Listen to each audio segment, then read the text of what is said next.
इसके पश्चात वैवाहिक मंगलसूत्र को धारण किए हुए अज के हाथों में महाराज रघु ने वसुधा भी सौंप दी। जिस राज्य को प्राप्त करने के लिए राजाओं के लड़के बड़े बड़े अपराध भी कर डालते हैं, उसी राज्य को अज ने पिता की आज्ञा से स्वीकार किया, ना कि भोग तृष्णा से।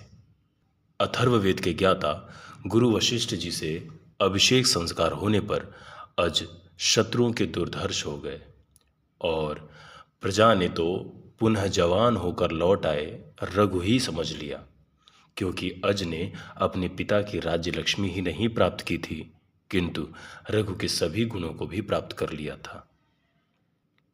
सभी प्रजाजन यही समझते थे कि प्रजा में सबसे अधिक महाराज अज मुझे ही मानते हैं, और अज ने भी ना तो कठोरता ही अपनाई और न अधिक सरलता, किंतु मध्यम व्यवहार का आश्रय लेकर सभी राजाओं का विनाश ना करके अपने अधीन कर लिया। ये सब देखकर रघु ने आश्रम में जाने का विचार किया।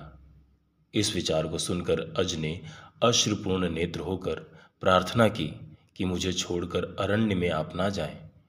रघु ने भी आंसू बहाने वाले पुत्र की इच्छा पूर्ण की, किंतु त्यागी हुई लक्ष्मी को उसी प्रकार स्वीकार नहीं जैसे सांप छोड़ी हुई अपनी केचुल को फिर नहीं धारण करता। अतः परम सुंदर बेरोक टोक शासन करते हुए अज को पुत्र रत्न की प्राप्ति होती है। उसका नाम दशरथ रखा जाता है।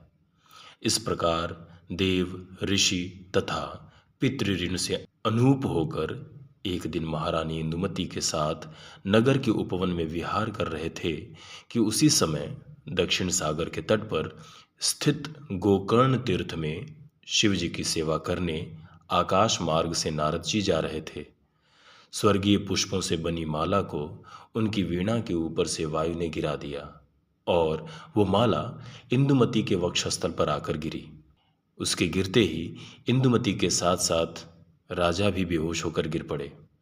सेवकों की चेष्टा से राजा की मूर्छा तो जाती रहती है, किंतु इंदुमती ना जी सकी। निष्प्राण इंदुमती को अपनी गोद में रखकर राजा अज अपनी स्वाभाविक धीरता को त्याग कर विलाप करते रहे। इसके बाद किसी प्रकार सचिव वर्ग इंदुमती के शव को लेकर अग्नि संस्कार करते हैं और उपवन में ही सब कृत्य समाप्त कर अज शून्य हृदय से शोकमग्न हो अयोध्या नगरी में प्रवेश करते हैं।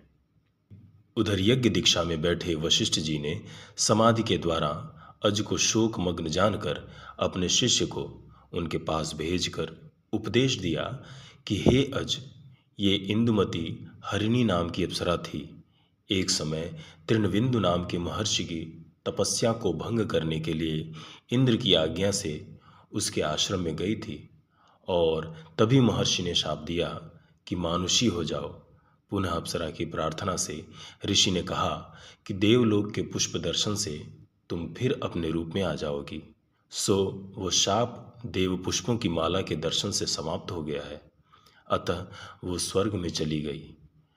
दूसरे, मरना तो स्वाभाविक प्रकृति ध्रुव है और जीना विकार है, सो वो विकार से छूटकर स्वभाव में आ गई है। इस प्रकार के मार्मिक एवं समयोचित उपदेश देकर वशिष्ठ शिष्य के लौट जाने पर किसी प्रकार 8 वर्ष रहकर कुमार दशरथ को राज्य पालन का आदेश देकर अज गंगा सरजू नदी के संगम में शरीर त्याग कर स्वर्ग में इंदुमती के साथ विहार करने लगे।